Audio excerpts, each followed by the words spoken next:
Hey guys, just another talking head returning to you. To everybody who subscribed since last time, thank you so much. To all 45 of you? 44? 444? Hey, that's an angel number. All right, I think. I don't know how those work. Do you guys know about angel numbers? Every time I look up a series of repeating digits, it's always the same thing. It's like, hey, you're on the right path. It's like, well, do these all mean the same thing? Anyway, moving on. So, after last video, I spent a lot of time responding to all your comments. There's a couple I missed. I checked in the studio app. I still don't know how to get them all open, even though there was a comment explaining how to open them all. I heard you, buddy. I'm working on it. I think I still even got to respond to your comment. So, sorry about that. Just real excited. Went from 100 subscribers to like 500 something. But I don't want to bog you down with all that like YouTube talk. It's like comedians talking about what it's like to be a comedian. Like no one cares. No one wants to hear that. So sorry about that. But I do a very like sincere thank you to each and every one of you. It means the world to me. Sorry, getting choked up over here. Good God. Get a sip. All right. So read your comments. We're for the most part in agreement with the people who bothered to comment and put like a lot of effort into it. That Fallout is, I mean, it's dead. You could be optimistic about it. You could hold out. You could just say, hey, maybe Bethesda's gonna win it this time. Maybe they're gonna fix this, which is like, I think you're insane and you should get diagnosed if you honestly believe that. Like, no, I say that jokingly, but like, to have faith in Bethesda at this stage of the game is kind of crazy, and you're kind of like hoping for like an Order 66 level event to happen within Bethesda's high command, if that's the right word, or Microsoft or whoever. Even if it is a full liquidation of Bethesda, I mean, it's all fantasy. You got like nothing to operate on. I love the thought as much as you do, don't get me wrong. Not trying to write you off if you're like, yeah, I hope Bethesda gets bumped off, Death of Stalin style, and then, maybe Fallout and Elder Scrolls together can be salvaged somehow, but it's just ultra optimistic. The game market has truly changed. There's so much more money in doing things the Fortnite way than there is in doing things the Doom 3 way, if that makes any sense. Maybe that's not the best comparison, but the idea of like let's push the tech, let's make like a new experience, and you know what? Everybody might not like it, but at least we're moving the needle forward in some way somehow. Games aren't doing that now, especially Bethesda. What they're doing is they're saying, I don't know, let's use what works and let's scrap what doesn't, and whatever sells sells. Like, yeah, I mean that's like how I would sell fish sticks, but that's like how Bethesda's treating Fallout. But anyway, that's the other option. Am I going to be bitter about it forever? Say so Fallout. So yeah, all right. Fallout doesn't get better. I'm saying Fallout's not going to get better. Say it doesn't. What do I do in the future? A few people recommended other YouTubers, Enclave Emily, Cretosis. I'm not name dropping them to insult them. It's just people have said, hey, I think you would like these YouTubers, and I watch them and Synthetic Man included. I name dropped him in a video, and I'm sure that's why that video did so good. So it would be pretty not cool of me to just start like slamming him for whatever reason. But you know what I mean. But what I'm saying is, even with these Fallout YouTubers that kind of feel the same way I do, that hate the current state of Fallout, that are kind of maybe Fallout New Vegas purists, maybe that's a stretch, maybe I'm projecting a bit there, but that's what I am. Unapologetically, I think it's the best Fallout, but you guys already know that about me if you watched my videos before. But if you're new, I just want to get that out there. They're still watching the Fallout TV show, which is something I refuse to do. Like I'm done with Fallout. It's like this is a cliche thing to say, but it's like going back to an abusive ex. I think Seth Zentak says that about some game or another. It's not Fallout, but it's something, and that's what it's like for me. Because it's just like, all right, after Fallout 4, sure, you gotta let the series have like one stub toe every once in a while. That's fine. And to me, Fallout 4 was like, as everybody said in 2014, 2015, 2016, it's not a great Fallout, but it's a great game. And you could say the same thing of Fallout 76, but that doesn't change that they're not great Fallouts. So like, what are you hoping for in the series? You have Fallout 4, which changed the tone in the way that Halo 4 changed the tone. Changed the art style, changed everything. You got all these changes. Maybe that's a poor comparison, but if you didn't like the sort of move from like late 2000s grit, what everybody said is like, too much brown, too realistic or something. Whatever anybody hated about like the Xbox 360, PS3 era games. I get that a lot of the games look pretty washed out, but anyway, I digress. Uh, the move from that look to the sort of like clean and polished, and even like everything in the military is like super clean and super polished. And yeah, I know I just set myself up for an argument there because you could be like, well, look at all the military equipment now. It's like, well, yeah, because it's not World War II anymore. There's not like, pilots going and crashing 20 planes a day and then getting back in it and ruining another and then, getting 20 kills or, doing whatever, like the sort of heavy fighting that was in World War II. Anyway, I'm getting off track here. If I didn't like that move of, that change in art style from Fallout 3, Fallout New Vegas to Fallout 4. And I was just comparing that from the art style change from Halo 3, Halo Reach to Halo 4. Anyway, that's all I was saying. Need me a sip, or maybe we need a few less sips. uh, so, that I don't like the direction that Fallout's been going in for a very long time, is what I'm saying. If it came out, it's after the Nuka World DLCs, I was like, oh, they're trying to do Borderlands this thing. I was like, that sucks. I always kind of liked at that point in time, thought that Borderlands was silly Fallout. Fallout is silly Fallout is serious Borderlands. And I know that's just as bad as saying Fallout is Oblivion with guns. But put yourself in my 12-year-old shoes, year 2009, and that's what I'm thinking. Is that Fallout 3 is the cool, serious Borderlands, and Borderlands was like, hey, a more fun, lighthearted Fallout I can play with my friends. So once they both, once Fallout started to kind of try to do Borderlands this thing, like there was that, I'm not saying there can't be like bright colors. A lot of people kind of hate on the use of like yellow and pink in post-apocalyptic settings, and I think use all the colors you want, whatever. It's up to the artist. But I get that it's a little obnoxious, especially in like that one Far Cry game. But I really got that impression from Nuka World. I was like, this is too many damn colors for Fallout. And I was like, now we're in the world of Borderlands. To quote, it's not Michael Jai White, who is it? One of the Wayans on the set of the Glimmer Man. Now we're in the world of high comedy, and that's elite ball knowledge. Props if you understand that reference. There we go. Now I got to say elite ball knowledge in the Big 26. Cringe. Anyway, so it's like what options am I left with? Hope Fallout gets better, or just keep being bitter and trashing it forever. Okay, let's think outside the box. I thought, what if we made a new IP? What if fans got together and made a new IP? And I already know what you're thinking. Any IP, anything that can be made can be ruined. I already know what you're thinking. Fallout started great. Any new IP that comes for Fallout fans is probably going to do some level of copyright infringement to try and like be like a dog whistle to those fans, some design motifs, which I had already kind of planned for. But, is anything really original at the end of the day? I mean, like, find the most original, oldest stories, and they're just they're fan fictions of religion. Anyway, I think even if you come up with a totally original idea thought, that's some 1984 speaking. I think even if you come up with a totally original thought, someone else has probably come up with that. Like, even this name, just another talking head. I just looked it up the other day because my fiance was looking it up because she found out there's like a Reddit or something. I don't want to look at it. Whatever I'm doing on YouTube, I'm keeping it to YouTube. That's that. It's here and it's the comments. That is all. I'm not doing anything outside of here. So she's like, oh, look, they're anyway. So I looked it up. I was like, oh, God. And I found out there was already like another YouTube page, same name as this one, 5 years ago. He had numbers. He's just another talking head, like a series of digits. I was just another talking head, so I was like, well, I must have come up with the idea.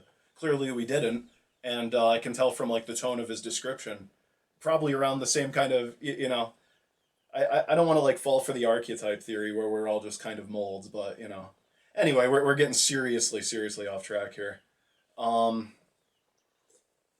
You get where I'm coming from, though. It's like, what do you do as a Fallout fan?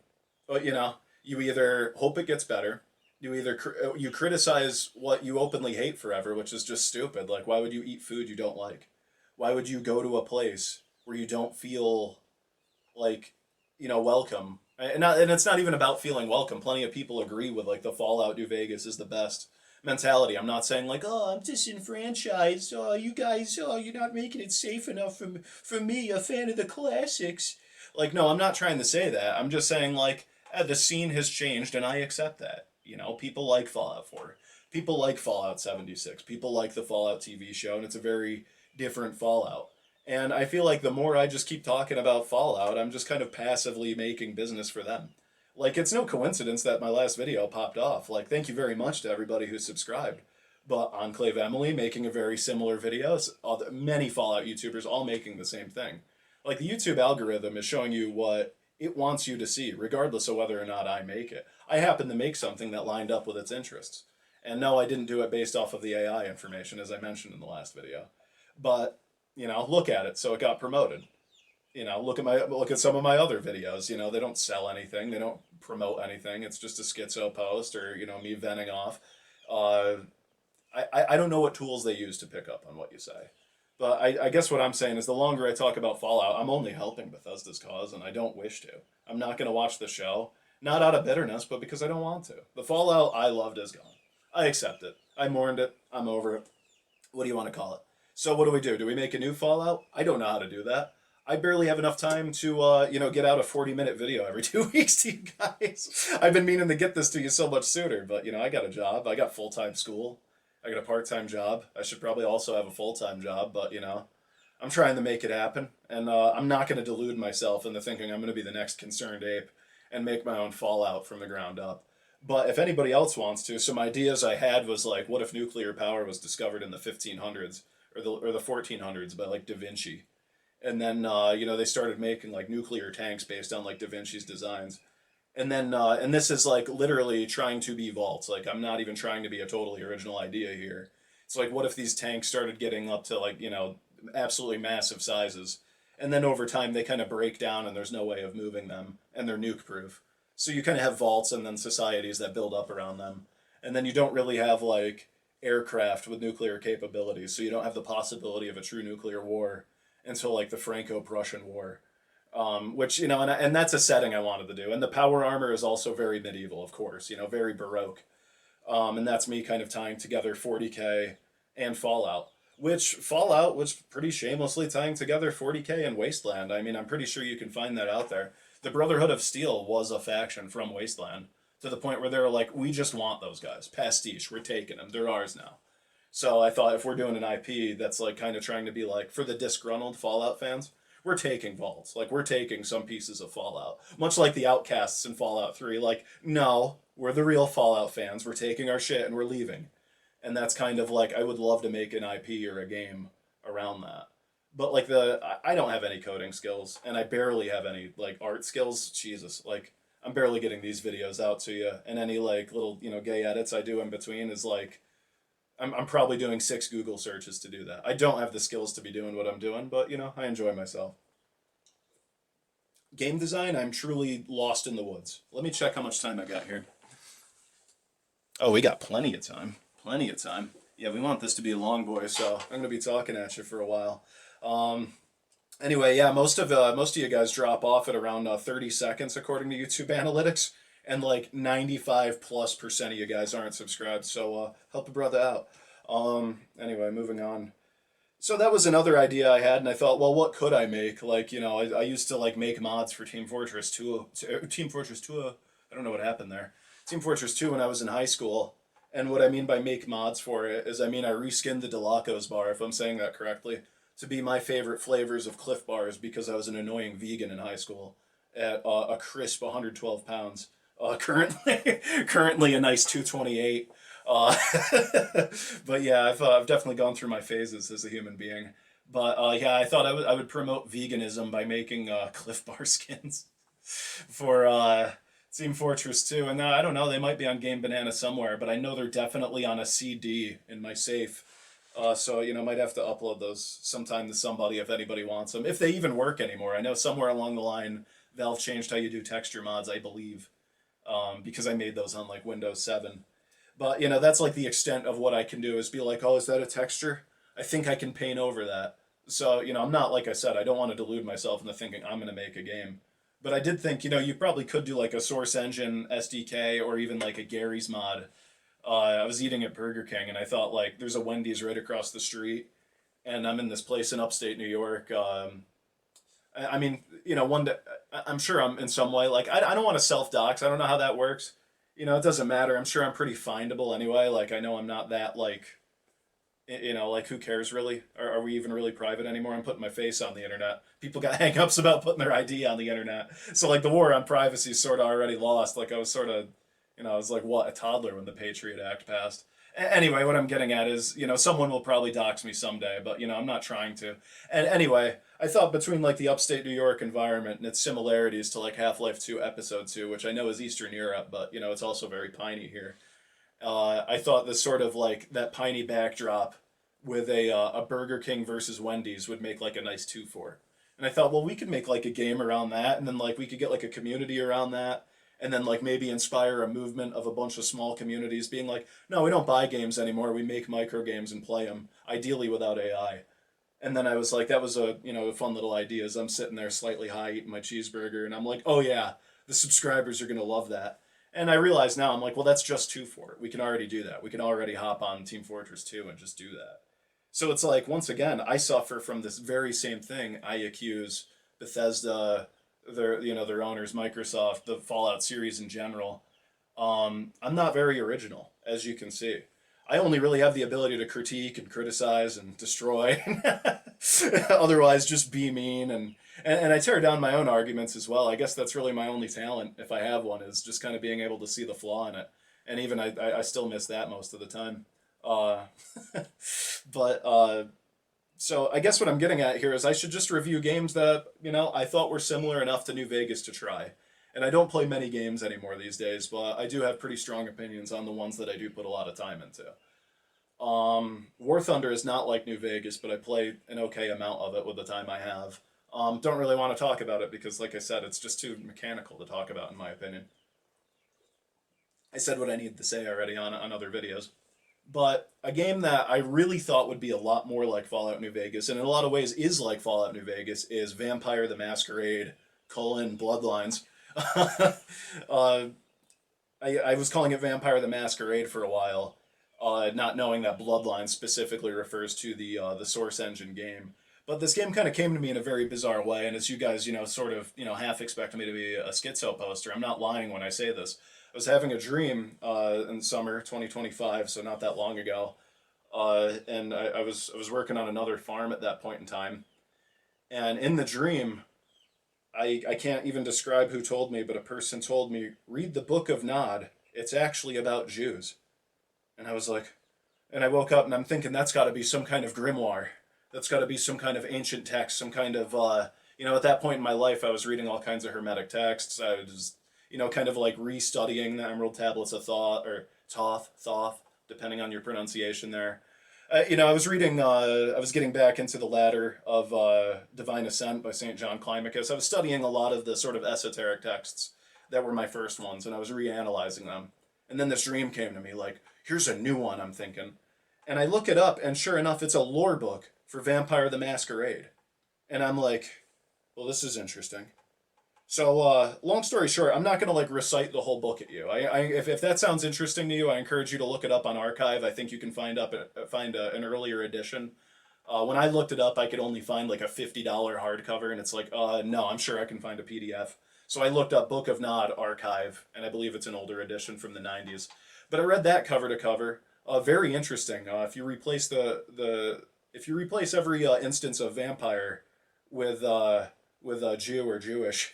And I'm not trying to be anti-Semite there. I'm just saying, even if you're into like Kabbalah, if you're into esoteric Judaism, very interesting read. I'm just saying, from a purely magic level, look at the Book of Nod through that lens, and I think it'll be extremely eye-opening. And that came to me in a dream. Source, it came to me in a dream.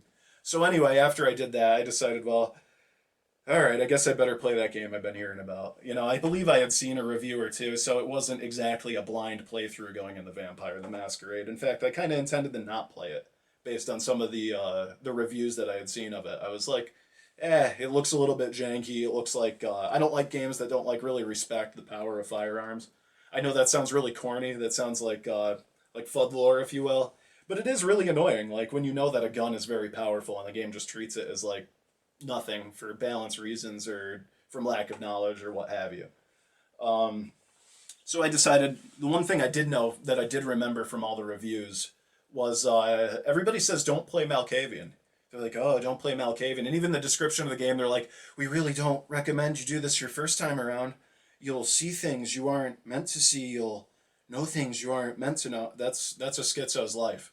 That's a game for sane people. That's sane people advice. You don't need that. I said where I'm going, I don't need eyes to see. I already know. So I'm like, all right, we're playing Malkavian. I'm a Malkavian IRL, except I don't drink blood. That's based on recent releases. I guess the people running the world. Um, yeah, I don't know. Like, what's the deal there? Do we make our own adrenochrome by working out? Is that why all like the petty bourgeoisie are like really into like fitness culture? Anyway, food for thought. So I play a Malkavian playthrough, and I believe it's a true Malkavian playthrough because I didn't finish it.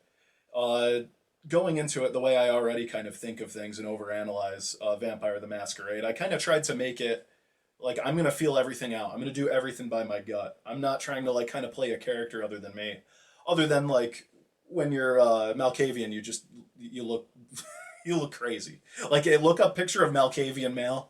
It's not my first choice of looks, but yeah, I do like the powers. I do like the game, like kind of the play style of the Malkavian. And honestly, it's overpowered. I don't know why people say to not do it on your first playthrough. Other than it alludes to some spoilers, I suppose. Which spoiler alert: if you can't put two and two together on the first schizophrenic lady that you meet in the game, that is in fact one schizophrenic person and not two twin girls, like watch more movies, dude. I'm sorry, but like, and that's a problem that Vampire the Masquerade suffers from chronically. But I'll get into that more. Is it's just like if two people are if there's two twins, so to speak, if there's like a twins character and they're never in the same room together, that's one person. Like, come on, I knew that moment one. Although, and even though the Malkavian knew it immediately too, it's just like, oh hey Janus or Janice or however you want to pronounce that pagan god's name, and then she's like, oh yeah, I just am schizophrenic. Good job for figuring that out. So that whole quest line really kind of loses its gravity as you kind of do that. Anyway, and that kind of leads me to the sort of other problem I have with Vampire the Masquerade. And I know that, like, I kind of, I name drop Synthetic Man, and, you might be, like, sort of expecting a sort of, like, right wing take from me, but people who really know me, I think the right wing, left wing thing's a psyop. I say I have the opinions you want to have, screw the parties, screw the system as it exists now. Just think what you want to think. And one take I had never really kind of seen in Vampire the Masquerade is that almost every female character, I dare say Vampire the Masquerade Bloodlines, and I'm not talking about the newest one, I'm talking about the 2004 one. I haven't played the newest one. I'd say it's a misogynistic game. And, whenever I heard misogynistic game, when you talk about like kind of the new gaming scene, the woke gaming scene, so to speak, I caution away from that word too, as I've talked about in comments. If you know, you know. Because it just divides people. It makes people fight. Like I said, I don't like the right versus left thing, and that's a gunshot in a street fight. It just makes things worse. Just saying words like that. I guess like the N word. I don't know. That's another one. It's like, yeah, I'm not anti freedom of speech. It's just like there's certain things that are clearly just going to divide people more. But moving on, I noticed that every female character just about in Vampire the Masquerade is some kind of psycho that's trying to trick you, a sex worker, or a victim of a sex crime. I mean, if you can find another example of that other than perhaps the fortune teller on the beach, I mean, I'll be real with you. I didn't play the second half of the game. You're doing a review, only playing half of the game? Yeah, I am. Because that's what I decided to do. That's how I played the game. And I'll tell you why when I get to that point. So that's kind of like a recurring issue I kind of found in the game is I kept wanting to get attached to the writing. And, I don't talk to a lot of women in my life. I've been in like essentially like one real relationship my whole life, and I've been in it since I'm 19 and I'm 28 now. So like I'm not like claiming to know everything there is to know about women or anything, but like I've talked to like a handful in my life, and they just don't act the way I see it. Now, mind you, this isn't late 90s, early 2000s Los Angeles, and I have been to New York City, and I will say that's a different world. No offense if you're from New York City, but like that's like we may as well be from different planets. The differences in our culture. So, I don't know what Los Angeles is like. I've never been further west than Kentucky myself, and I've never really moved outside of upstate New York. So I'm a bit sheltered and I'm not well traveled. But I'm just like, man, women don't act like this. Like, it's just, I don't know. Like that, it's a vibe I got. And if you played the game, maybe you'll see it too. But it's just like something, something sex, something, something sexual assault, or like something, something, I'm going to kill you. Like, I don't know. I get it's a world of vampires, it's a world of villainy. It's everybody tricking each other. It's a game of politics. It's a game of trying to think of the word. The vampires are always trying to, they're trying to gain power, eat each other, both on a faction level, and I forgot what it's called, like something sanguination. I forgot, but anyway, the Blackbeard character, he talks about it and mentions it in the bar at one point, and I was like, ooh, that's an interesting concept, but I just could not get through the Hollywood level of the game. So the game's divided up into like major zones. You start out in Santa Monica, and I love that part of the game. I was thinking that Vampire the Masquerade Bloodlines 2004 was going to be my favorite game of all time. Let me get another check on. See, my camera, I got about 3 minutes left on that, so if I cut out, I apologize in advance. We'll do another like little fake commercial like edit thing in between. We'll see what I dig up for that, but where was I? So with the Santa Monica, like I thought that was going to be like my favorite game based on like everything I experienced there. You are given a playground. You're given like I believe, yeah, so you're given like a Source Engine playground with Fallout New Vegas skills and just like a Deus Ex amount of options about how to approach every mission. And I love Santa Monica. And you get to the next part of the game, which is downtown Los Angeles. Now that's almost as good, but not quite. But it really opens up the game a lot, and it really kind of it does a lot of world building, and it gets you to some of the more serious equipment. Now all that gravity is like it's like having a door slammed shut in your face when you get to Hollywood. Now I can't tell. I truly can't tell if this is like an artistic choice. I can't tell if it's intentional. Like I honestly, because it's so grating, it's so like draining to be in the Hollywood level, and the ambience of it, the music of it, the quests of it, the story of it, your introduction as soon as you get there. It's so ugly on every level that it's almost prophetic, and I wonder if it's a look behind the curtain to the world that we know about today as a result of the Epstein files. I'm going to cut this video here. We're going to slap in a commercial, and we're going to get into the next half. I'll see you guys there.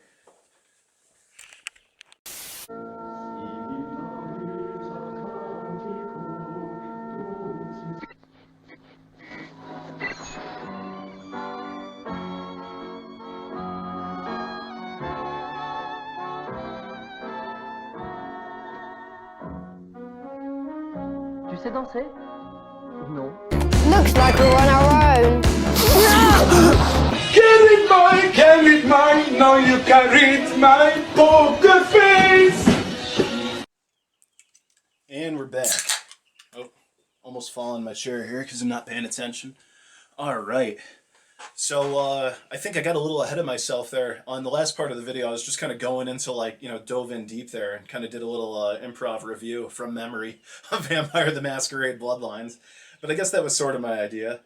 To give you a little bit of a context of why I was like to give up halfway through the game, and which is like not halfway, a little more than halfway, because I started working through the Hollywood level, but it just stalled me, and I was just spinning my wheels, and I was like, I'm genuinely not having fun anymore, and I just didn't want to play. So like, I'm not saying, I kind of made the, call it corny, call it what you will, but I honestly believe what I said about the, the misogyny in the game. Like I said, I'm not trying to be controversial. I was just playing the game and I was just like, damn, like there's not like one serious, like, just like cool lady in this game. Like all of them are caricatures. There's serious cool dudes and there's caricature dudes too. But like some of these are really well written. There's not really any women that are well written. I'm just, that's my honest point. I stand by it. But that's not what made it. I can't even call it a bad game. If a game could be half good, I always thought it was stupid on Steam reviews where people were like, I wish I could give it a maybe. And it's like, well, then that would make the whole system not work. It's yes or no. But if I could give a game a maybe, it would be Vampire the Masquerade Bloodlines. Because literally half of that game is some of the best, like, just some of the best application of certain concepts I've seen. The fact that there's like 5 different schools of talking to people.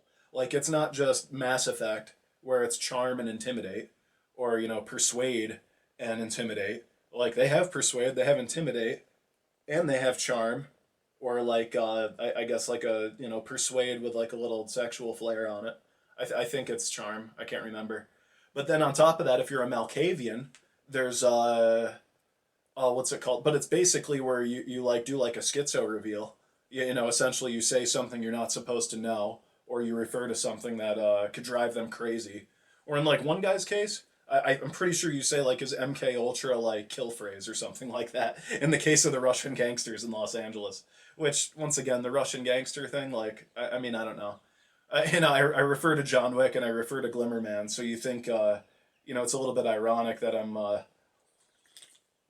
criticizing the sort of sloppy writing of the Russian gangsters, the Russian mafia guys in Vampire the Masquerade Bloodlines, if I like the Glimmerman unironically, and I also like John Wick, at least the first two unironically.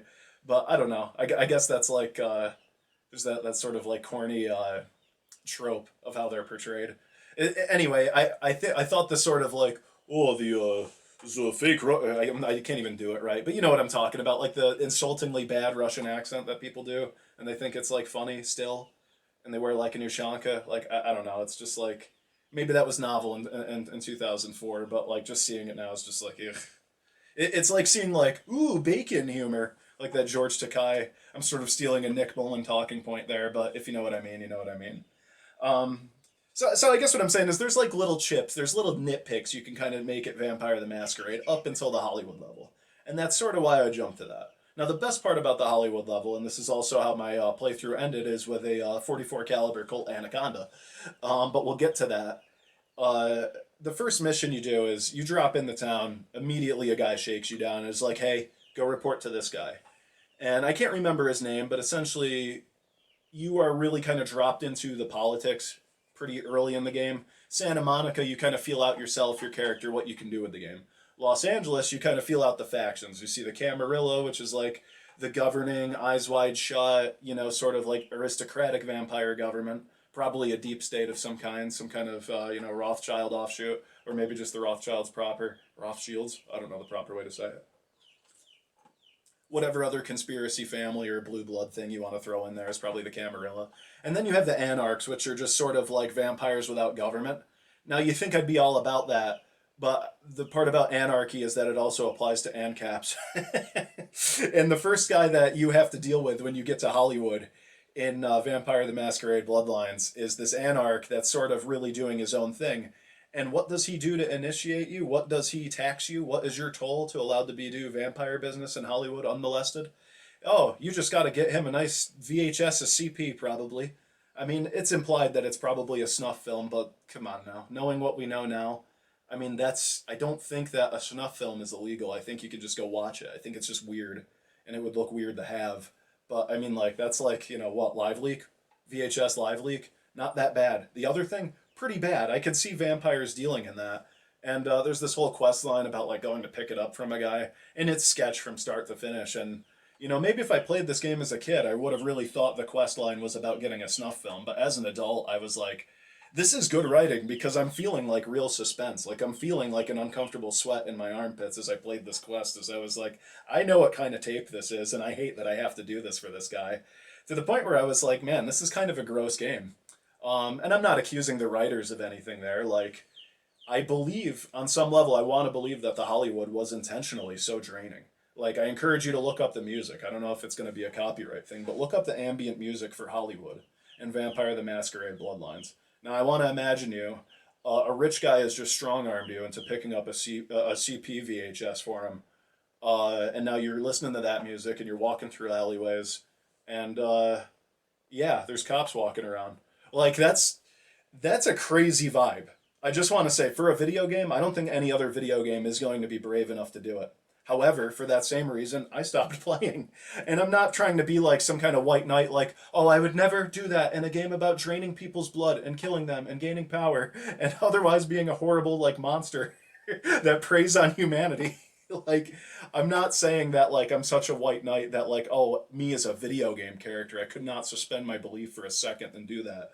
Like, no, I'm just saying, like, that combined with the strip club mission, and you have to assassinate a stripper who, like, works for, like, the Vatican or something, who's, like, and I was just like, there's a lot going on here. And if you study magic, and if you maybe obsess and kind of skits out about symbology and sort of the impact of what you're doing in the game, you're like, oh my, this is a very, very dark game on a magical level. There's a lot of black magic going on here, whether or not the devs knew it. A lot of it's unintentional, but it's there. It's very clear. And it was just such a kind of like foreboding dark feeling every time I was like, and I'm doing a blind playthrough. So I'm just like, I just want to play through the game and You know, I don't want to look up anything because you're not really playing the game anymore. You're like operating a spreadsheet if you're looking up how to do quests. I looked up how to do quests when I was 15. It ruined games for me until I was like 23. I'm not doing it anymore. So I'm playing through it blind, and the problem with a lot of these 2000s games that nobody talks about is they will sometimes just try something that doesn't work in an otherwise great game.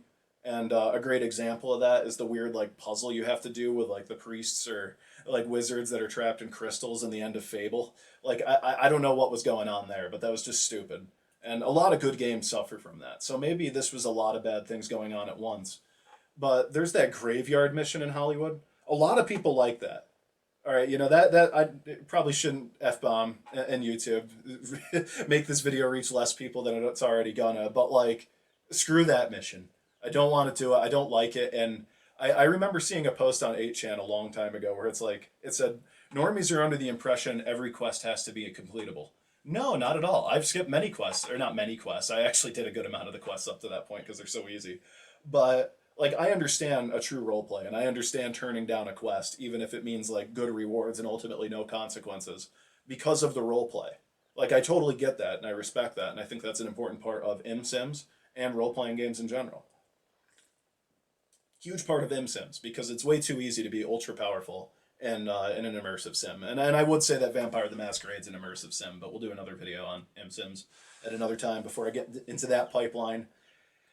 But you know, I got my firearm skill maxed out. Like I'm like a schizo gun build, and like already good at persuasion because of Malkavian. You can do a dementation, but I already had some points in persuasion. I had some looks in it, you know, because I was like, oh, we'll make my guy attractive because he's got to be. He's got to be to have sex looking the way he looks.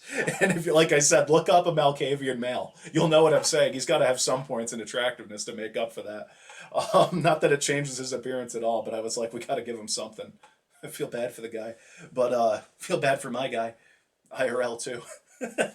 Anyway, so you know, I got like a semi-balanced character, but at this point in the game, after I did the shootout with the Russian mob for the big titty goth girl club owner, so you can get like infinite income forever. When I did that John Wick shootout to end her quest line, firearms was already completely specced out, and I was disappointed by how well, like how poorly I should say, the firearms in that game suck.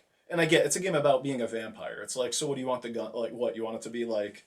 Tarkov? You want it to be like Black? You want it to be like what's another good like just real like Arma? What you what do you want, man? No, I get that. Like I get it's about the powers. It's about melee. It's about being a vampire. But it also stresses that like Vampire the Masquerade is like it's just a slightly more goth version of our world. Vampires use guns. They do in setting like and they're good. They don't have to have silver bullets just because vampire hunters have access to those or what have you. Like vampires use guns and with effect. They're not as effective on vampires as humans, but like you put a 12 gauge shotgun up to a guy's temple, the head is gone. It's not usable anymore. If he regens from that, that's one thing. But like for the next few seconds, he's on the ground. You got him. So I hate it when shotguns, at best, act like a dropkick, which is how they act in Vampire the Masquerade. You have firearms specced out to the gills. You got max ammo, and you go into like that mission where you got to like take out like the satanic crack house. I don't really know what was going on in that quest, and that, you know, that's on me. I wasn't really paying attention to the lore, but they're like the vampire like bug chasing zombie cult. Anyway, yeah, I went in there and I dealt with that with the shotgun, and it was just like, yeah, point blank up to a zombie, boom, and yeah, like they turn into liquid. But like on that boss character, I think I put like a triple digit number of 12 gauge shells into that guy, and he's like a minor boss. He's not like some kind of like vampire lord. He's like an up and comer, but yeah, anyway, it should not have gone down that way. 6 shots max, but then again, maybe I've been playing too much Fear and Hunger, and you know, I just, you know, got a jaded look on how guns work. Anyway, so I was a little bit disappointed because I put all this time into building a character, which should be deadly, deadly with guns. And I got some points put into other skills too, like, you know, like Malkavians have really good, you know, whatever their clan specific skills were. I remember Auspex being really powerful. I remember the other ones just turning invisible, but a few other ones have access to that.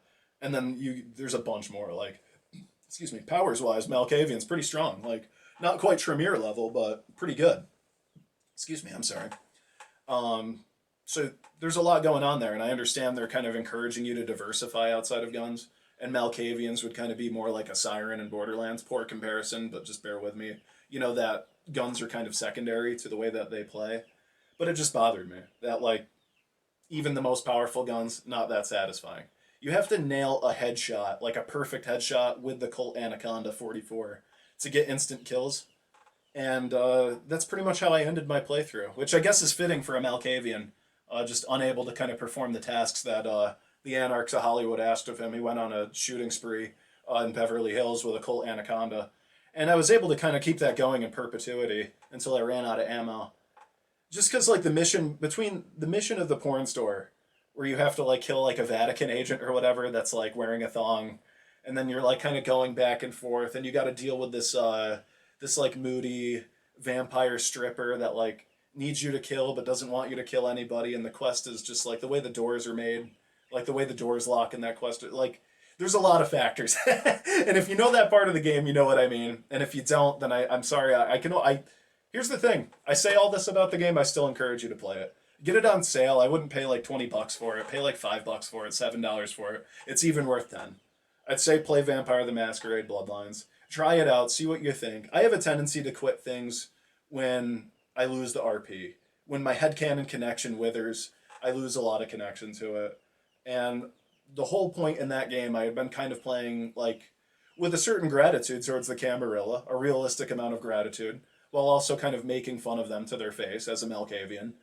And then also with the Anarchs, I've been very friendly to them, also kind of working as a mole for them, while also calling them ridiculous to their face. And I really kind of like, I vibed with that. I was like, yep, all the power players in this game suck. But, you know, I do like, power being more in the hands of people and individuals rather than, central governments. So I'm kind of playing that. And then, I'm like becoming friends with Blackbeard the pirate. And I watched One Piece before, so I'm like, this is so cool. And then you get to Hollywood and they're like, yep, you're a CP collection agent and a hotel enforcer and go kill a half-naked woman.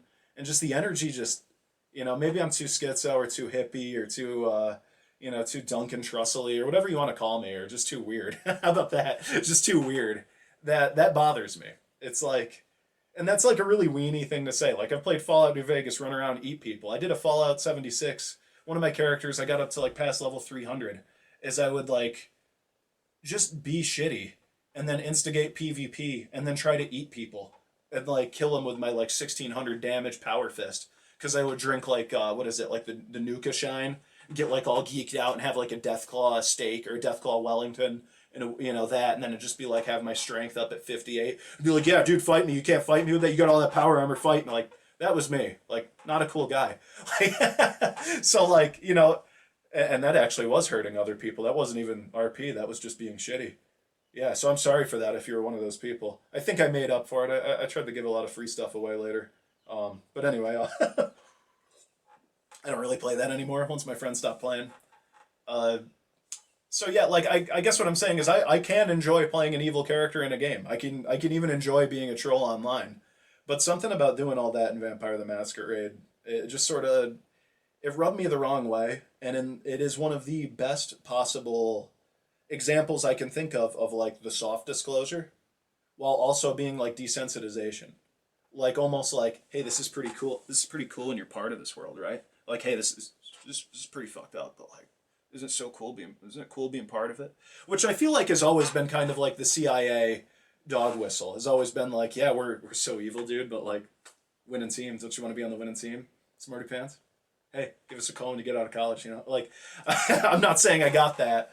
I mean, you kind of do get that if you do good in school, like in high school, like you will get approached by somebody, like military intelligence or CIA or somebody, and they will give you a card. But I was pretty rebellious getting out of high school, so I'm sure that got thrown away pretty quick. Is Alex a Fed? Oh, also, my name's Alex. There we go. We found that out, too. So this is a fun episode. I feel like it's a doozy. Do you know how much pressure I got after the last episode? Like I said, I said I wouldn't bring it up again, but going from 103 subscribers to almost 5, like, man, once again, thank you guys so much, but it's hard to deliver on that content again. Like, man, I've been kind of dreading it. Not like because I don't want to make anything for you guys, but I've been like, damn. Whew, either I got lucky on that one or like you know, I got to go bigger than that next time. How do I do it? Anyway, I think that's why I shut down the first 2 channels, though, as I got too lost in the sauce. I got too stuck on just making what I thought YouTube wanted me to make instead of just making what I want to make. So today's project, I guess, was just me coming to terms with everything I learned about what you guys said about the last video. Fallout's dead. Moved on. We made the joke about the candy in the YouTube short there. Got that out of the way. I wanted to show that to you guys. And yeah, Vampire the Masquerade. I thought about replaying it and doing like a full Mandalore, Warlocracy or Sethian Tag style, highly edited review, but it's not my style. I'd rather just keep talking about video games from memory, and maybe this one isn't the best example. I probably should have just made a video, Vampire the Masquerade, here's why I like the game, here's why I like Mercurio, here's my favorite weapon, here's what I did, and, you know, like, fully narrate it. And be like, hey, I like that cannibal occultist lady in the basement of the hospital. But, you know, now that we know what we know about cannibal occultists and position of power, maybe my views on her change. You know, like, I should have got all into that. But, you know, I like it freeform, and maybe I should upload more than every 2 weeks. But, you know, once again, just like last video, I was shocked by how many of you guys agreed. So, you know, maybe this opinion's more commonplace than I got, but got to put out some normie filters. And in this case, it's this cool goth video game that a lot of women play, actually, is actually misogynistic. That's the hot take of the week. I'm trying to think if I have anything to add, and I don't believe I do. But you know what I will do? Let's give us a little impetus here. Let's light a fire under my ass. Make some more videos for you guys. I'll make a review from memory, reviews from memory of every game I played because I thought it was similar to New Vegas. So maybe that's just all the MSims. Vampire the Masquerade, probably my least favorite. It's one of the best, objectively, but I laid out the reasons for why it's one of my least favorite. I'm a schizo playing as a schizo, and I stopped playing the game for schizo reasons and got a schizo ending. Or is it magic? Is it magic or schizo? Are we thinking with left brain or right brain here? That's up for you to decide. But for today, I am signing off. You guys have a good one. Thank you so much to everybody for sticking around to the end of the video. If you liked, I appreciate it if you subscribe. Let's see if we can get me monetized. I'd love to make like 30 cents a year off this channel. That would be tight. Maybe I can, you know, afford commissions again from Patreon. All right, I'm gonna leave. Familiarity breeds contempt. Once again, the quote Sethian Tag. So I'm gonna shut up before you hate me. I'll see you guys next time. Thanks for joining me.